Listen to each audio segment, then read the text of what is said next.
చేతిలో గీతలను బట్టి చెప్పేస్తాను. వాడు చూసుకోండి అమ్మా, కోతి దొరికితే కోతిని చూడండి, కోతి చేతిలో గీతలు ఉంటాయని చెప్పాలి. ప్రతి జంతువుకి చేతిలో గీతలు ఉంటాయని దీని బట్టి జాతర చెప్పేస్తారా? ఎందుకు వస్తాయి తెలిసే ఎక్కడ మీరు చెయ్యి ముడుచుకుందో అక్కడే గీతలు ఉంటాయి. గమనించు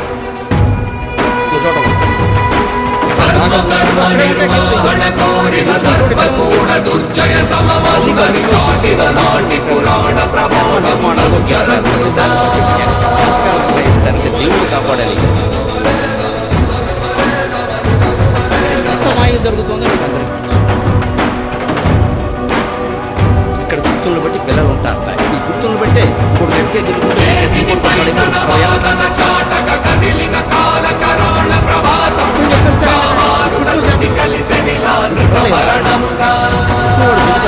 డబ్బులు కావాలి, మనం భిక్షవాద వరకు కావాలి, మనకి బుర్ర లేదా?